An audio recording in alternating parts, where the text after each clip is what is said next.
Hi guys, I'm Nivetha. இந்த வீடியோவில் Newton's first லாவை எப்படி வந்து ஃபன்னியாக பார்க்குறது அப்படின்றத நம்ம பார்க்க போகிறோம். ஓகேவா? ஸோ ஒரு பொட்டேட்டோ இருக்குது.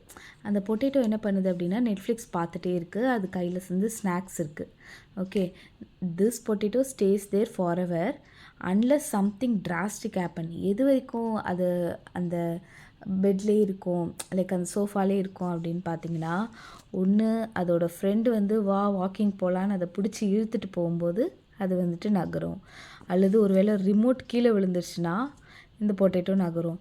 அல்லது அதுக்கு ரெஸ்ட் ரூம் போகணும் அப்படின்னா அது நகரும். கரெக்டாக? ஸோ அது வரைக்கும் இந்த மாதிரி ஏதாவது நடக்கிற வரைக்கும் அது என்ன பண்ணும், ஜாலியாக நெட்ஃப்ளிக்ஸ் பார்த்துட்டே இருக்கும், ஏதோ ஒரு டிவி ப்ரோக்ராம் பார்த்துட்டே இருக்கும். நம்மளும் அப்படி தானே, ஆப்வியஸ்லி, ரைட்டு.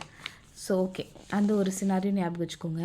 நெக்ஸ்ட்டு ஒரு சூப்பர் ஆக்டிவ் டாக் இருக்குது. அது வந்து வீட்டை சுற்றி சுற்றி சுற்றி சுற்றி வருது. ஓகே, அது எப்போ ஸ்டாப் பண்ணும் அப்படின்னா, ஏதாவது ஒரு வாலில் அது இடிச்சிருச்சு அப்படின்னா ஸ்டாப் பண்ணும். அல்லது அது தூக்கம் வந்துருச்சுன்னா ஸ்டாப் பண்ணும். கரெக்டாக? ரெண்டும் ஞாபகம் வச்சுக்கோங்க. பொட்டேட்டோ ஒரு ஸ்டோரி, அதுக்கப்புறம் இந்த டாகோட ஸ்டோரி. என்ன சொல்கிறாங்க அப்படின்னா, நியூட்டன் ஃபர்ஸ்ட் லால என்ன சொல்கிறாருன்னா, ஒரு ஆப்ஜெக்ட் ரெஸ்ட்டில் இருந்துச்சுன்னா அது ரெஸ்ட்லேயே தான் இருக்கும். நம்ம பொட்டேட்டோ பார்த்தோம்ல, ரெஸ்ட்டில் இருந்துச்சுன்னா ரெஸ்ட்லேயே தான் இருக்கும். And an object in motion will stay in motion. ஒரு ஆப்ஜெக்ட் மோஷனில் இருந்துச்சுன்னா அது மோஷன்லேயே தான் இருக்கும்.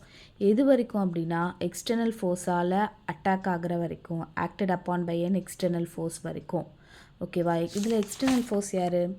ஒன்று வாக்கிங் வான்னு ஃப்ரெண்டு கூப்பிடுறது, ரிமோட்டு விழுறது, அல்லது அதுக்கு வந்துட்டு ரெஸ்ட் ரூம் போகணும் அப்படின்ற அந்த ஒரு ஃபீலிங் தான் வந்துட்டு எக்ஸ்டர்னல் ஃபோர்ஸ் அப்படிங்கிறது.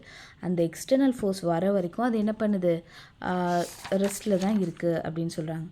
அதே மாதிரி an object in motion will stay in motion. இந்த டாக் வந்து சுற்றிக்கிட்டே தான் இருக்குது. எது வரைக்கும் அப்படின்னா, அது எக்ஸ்டர்னல் ஃபோர்ஸாக ஆக்ட் ஆகிற வரைக்கும். எக்ஸ்டர்னல் ஃபோர்ஸ் என்னது? ஒன்று வாலில் ஆக்ட் ஆகி அது ரெஸ்ட்டில் இருக்கும், அல்லது அது தூங்குகிற டைம் வரும்போது ரெஸ்ட்டில். அது ரெண்டுமே வந்துட்டு ஒரு எக்ஸ்டர்னல் ஃபோர்ஸ். அது வர வரைக்கும் அது என்ன பண்ணும், மோஷன்லேயே தான் இருந்துகிட்டே இருக்கும் அப்படின்னு சொல்கிறாங்க. ஸோ நெக்ஸ்ட் டைம் நீங்கள் வந்துட்டு கவுச்சில் படுத்திருந்தாலோ, அல்லது ஒரு டாக் வந்து ஓடிட்டே இருக்கிற டாகை நீங்கள் பார்த்தாலோ, அது வந்து லேசினஸ் அல்லது எனர்ஜின்னு நினைக்கக்கூடாது. அது வந்துட்டு ஃபிசிக்ஸ் அப்படின்றது தான் நினைக்கணும். அதுதான் வந்து நியூட்டன் ஃபர்ஸ்ட் லாவில் சொல்கிறது. ஒரு ஆப்ஜெக்ட் வந்து ரெஸ்ட்டில் இருந்துச்சுன்னா அது ரெஸ்ட்லேயே தான் இருக்கும். இப்போ ஒரு புக்கு வந்து ஷெல்ஃப் மேலே இருக்குன்னு வச்சுக்கோங்களேன், அது அப்படியே தான் இருக்கும். எது வரைக்கும் அப்படின்னா, நீங்கள் எடுத்து படிக்கிற வரைக்கும். ஓகேவா? ஸோ ஒரு டிவி ஓடுது அப்படின்னா ஓடிட்டே தான் இருக்கும். எது வரைக்கும் அப்படின்னா, நீங்கள் போய் அதை ஆஃப் பண்ணுற வரைக்கும். புரியுதா? ஸோ எக்ஸ்டர்னலாக ஒரு விஷயம் ஆக்ட் ஆகிற வரைக்கும் அது எந்த மோஷனில் இருக்கோ அந்த மோஷன்லேயே தான் இருக்கும் அப்படின்றது தான் Newton's first law. Thank you for வாட்சிங். இந்த வீடியோ உங்களுக்கு பிடிச்சிருந்தா லைக் பண்ணுங்கள், ஷேர் பண்ணுங்கள், subscribe to my channel. Thank you.